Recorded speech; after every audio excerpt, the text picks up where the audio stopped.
Mismong si Pangulong Ferdinand R. Marcos Jr. ang naghatid ng mga kagamitang pangsaka at iba pa sa mga katutubong Aita sa Pampanga, kung saan malaking tulong ito sa kanilang kabuhayan, edukasyon at pagkain. Yan ang ulat ni Kenneth Pasyente.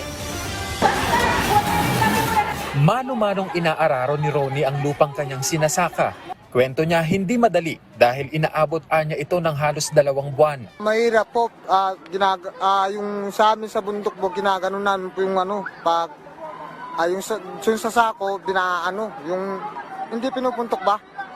May dito, may tali dito. Pag gabi, sumasakit naman. Mahirap ng para pag umaga, wala na naman, magtrabaho na naman. Ang problemang yan ni Ronnie, may kasagutan na dahil isa siya sa nabigyan ng kalabaw.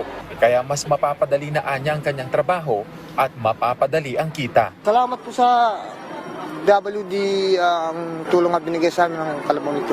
Isa lang si Ronnie sa 127 na benepisyaryo ng pag-abot program na nabigyan ng kalabaw sa Porac, Pampanga sa pangunguna ni Pangulong Ferdinand R. Marcos Jr. Bahagi ito ng pagbibigay ng pangkabuhayan sa Aita community na pangunahing pinagkakakitaan ngayon ay pagsasaka gaya ng pagtatanim, pag-aalaga ng hayop at poultry production. Nabigyan din sila ng kagamitan sa pagsasaka gaya ng asarol at gareta. Alam niyo po, nung pinag-aaralan namin itong sitwasyon po ninyo, ay talaga ang kailangan natin tulungan ang inyong hanap buhay sa pagsasaka. Yan ang nagbibigay buhay kasi dahil napakahalaga nito dahil pagka kayo'y nagsasaka, hindi po kayo nagpapakain lamang ng sarili ninyo at saka ng pamilya ninyo. Yung sinasaka ninyo, yung tinatanim ninyo, yung inaani ninyo, ay kasama po yan sa pagpakain ng lahat ng mga Pilipino. Namahagi rin ng Pangulo ng financial assistance kung saan nasa 1,200 na benepisyaryo mula Barangay Planas at Kamyas ang nakatanggap ng tig 10,000 piso. Ito po ay bahagi lamang ng aming mahabaang programa.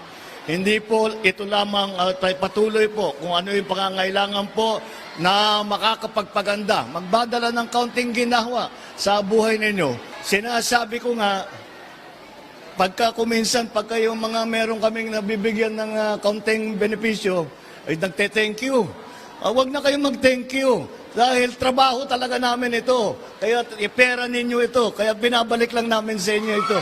Bumisita rin ang punong ehekutibo sa Katutubo Village Elementary School kung saan namahagi naman siya ng school supply sa 127 na estudyante at 2 unit ng Starlink para mas mapalakas ang connectivity sa lugar, lalo na sa pag-aaral ng mga estudyante.